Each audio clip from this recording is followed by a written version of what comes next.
Hi, welcome to Sumery P. Today I've got a spiced fig and walnut bread that looks like this. I made it and it was so delicious, so I thought I'd share the recipe with you. So I do it on my KitchenAid stand mixer with the dough hook, just because it's easy.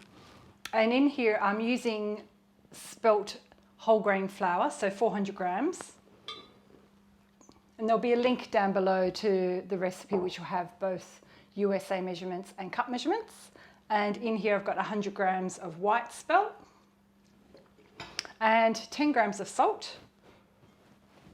And I've got some spice because it's spiced bread. I've got 2 teaspoons of cinnamon and a teaspoon of mixed spice. So you can mix and match whatever spice you like. And just before we pop that on there, I'm just going to whisk it with my whisk, just to combine all of those. And then just to make it really quick, I use instant yeast. So in here we're going to put the instant yeast, just 1 packet, which is 7 grams. And I like to do 350 mils of water because I like it quite hydrated. So just to make it warm, I do about 200 of cold, and then I add a little bit of warm. This is boiled from the kettle. I'm going to just check it with my finger. And I probably should have done it the other way around. I think put the water in first and then put the yeast on top. I'm back to front sometimes. So we need just a little bit more cold. Yeah, so that's lukewarm to my finger. So pop this flour onto the stand mixer. Just turn it on low. And then we start pouring this yeast mix in. Now, just before we pour it all in, not completely necessary, but I like to add like a drizzle of honey. So I'm just going to do a tablespoon and pop it into the balance of that, and it'll just combine better. So I'm still suffering with a bit of a seasonal cold at the moment, so I'm a bit sniffly. So apologies if I sound a bit husky.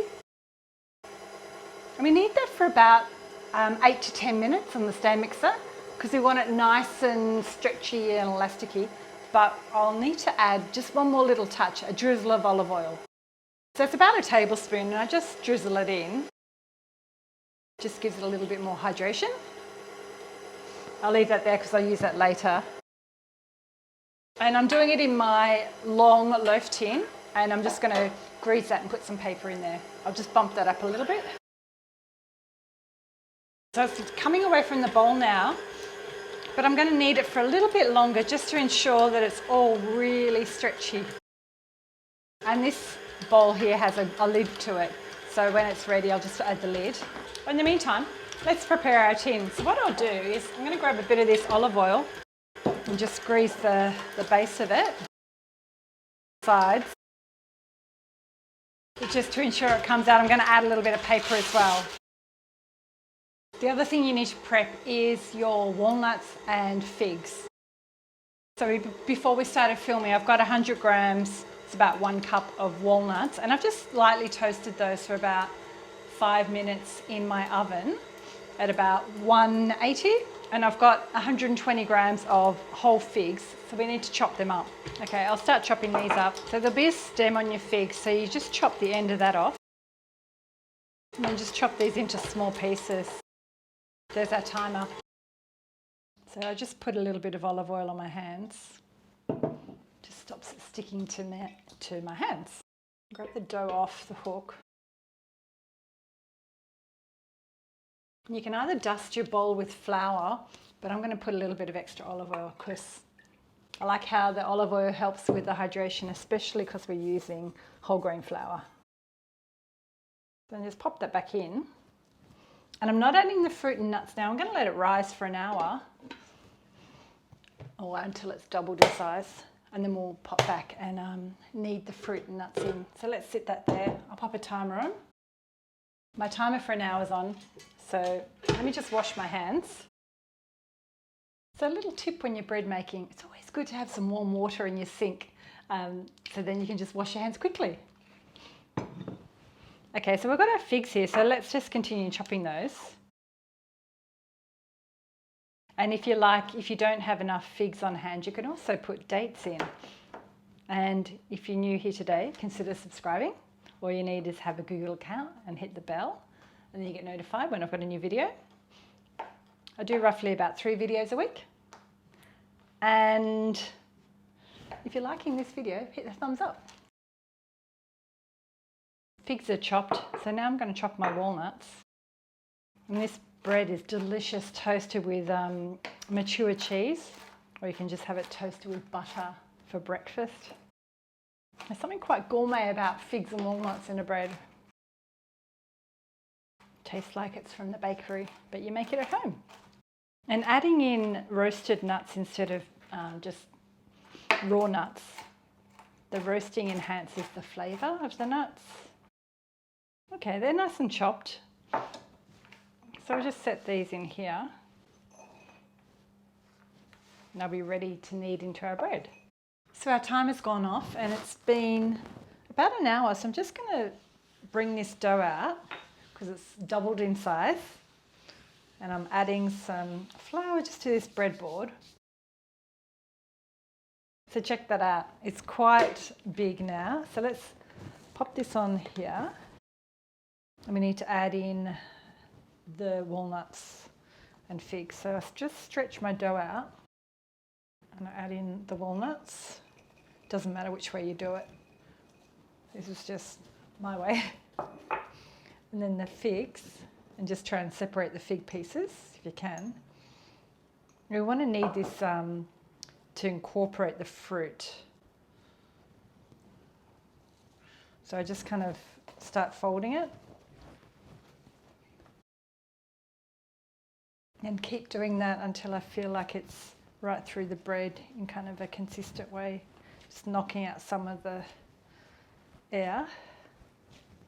And then if you see any large pieces of fruit or nuts sticking out, just poke them back in. So just do that a few times until I feel like it's all together. Trying to form a loaf shape. Stick the big bits back in. Grab your tin, that's all ready to go. Pop it in there. So if you see any large pieces of fig, just stick them back in with your finger. Just try and manipulate the dough a little bit. So it looks like that. And I'm just going to cover it with a damp tea towel and let it sit for another half an hour to 40 minutes. So let me just grab a tea towel. So I've just made that a little bit damp. Pop that on. Pop my timer on for 40 minutes. And then we'll be ready to bake it. And in the meantime, make sure your oven's on 200 degrees C. That's about 400 Fahrenheit. Just so you can make sure it's super hot so it's ready for your bread. The timer went off for half an hour, so I'm just going to check it. And I think it looks pretty good to go. Some of my paper just got stuck there. Yeah, look at that. I think I'm going to pop it in the oven. Just before we pop it in, I'm going to try and slit the middle with this knife. So you use a sharp knife and then just stick those fruit bits back in. And just before we pop it in, I've got my baking tray and I'm putting some water. This is my little tip to ensure the bread's moist and you get a really beautiful thin crust. So I'm going to put that at the base, pop that at the base of my oven. So let's bake this in our hot oven for about 25 to 30 minutes. I'll check it after 25 minutes. Can't wait to show you. So we're back with our bread and I've had it cooling for maybe about an hour and it looks delicious. So let me just chop into it and I'll show you. Even though it's whole grain, it's lovely and soft. Look at that. I'll come closer. So check this out. I won't do a taste test. Just show you what it looks like. Look at that. It's lovely and soft and light and I can't wait to have this tomorrow morning with my coffee for breakfast. So if you've liked my spiced fig and walnut spelt bread today, hit the thumbs up. Don't forget, consider subscribing if you're new here today. Write a comment below. Let me know what you think of this recipe. And if you've got any other ideas that you want me to bake for spelt bread, let me know. And I'll add some links up above that you might want to check out for some other spelt recipes. And I'll see you next time. Thanks for watching. Bye.